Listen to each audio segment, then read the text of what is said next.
गडकरी यांनी यावेळी सांगितलं.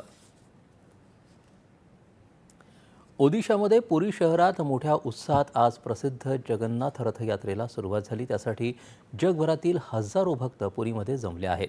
यात्रेच्या वेळापत्रकानुसार श्री जगन्नाथ मंदिरापासून त्यांच्या संबंधित रथांपर्यंत देवतांच्या भव्य मिरवणुकीचा पहाडी बीज हा विधी पार पडला. गजपती राजा दिव्य सिंहदेव या 3 रथांवर आज दुपारी 2:30 ते 3:30 दरम्यान चेहरा पहनरा विधी आणि शासकीय स्वच्छता विधी पार पडतील. त्यानंतर आज संध्याकाळी 4 वाजता सध्याच्या अनंत रोडवरती रथ ओढायला सुरुवात होणार आहे. पवित्र रथयात्रेनिमित्त राष्ट्रपती द्रौपदी मुर्मू यांनी भारत आणि परदेशात राहणाऱ्या महाप्रभू जगन्नाथांच्या भक्तांना शुभेच्छा दिल्या आहेत. रथावर बसलेले बडे ठाकूर बलभद्र, महाप्रभू श्री जगन्नाथ, देवी सुभद्रा आणि चक्रराज सुदर्शन यांचं दर्शन घेऊन लाखो भाविकांना दिव्य अनुभव मिळतो असं राष्ट्रपतींनी म्हटलं आहे.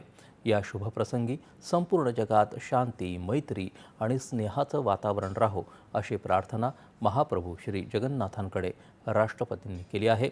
पंतप्रधान नरेंद्र मोदी यांनी देखील जगन्नाथ यात्रेनिमित्त शुभेच्छा दिल्या आहेत. ही भव्य यात्रा पुरीतील जगन्नाथ मंदिरापासून सुरू होते आणि गुंडीच्या मंदिरापर्यंत जाते.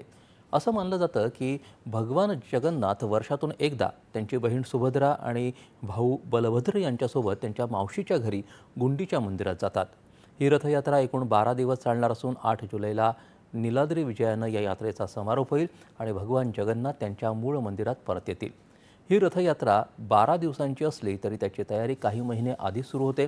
या रथयात्रेदरम्यान अनेक धार्मिक विधी, अनुष्ठानं आणि विशेष कार्यक्रम आयोजित केले जातात. यानिमित्त गुजरातमध्ये देखील रथयात्रा निघाली आहे. अहमदाबादमध्ये गृहमंत्री अमित शाह यांनी जमालपूर मंदिरात मंगला आरती केली.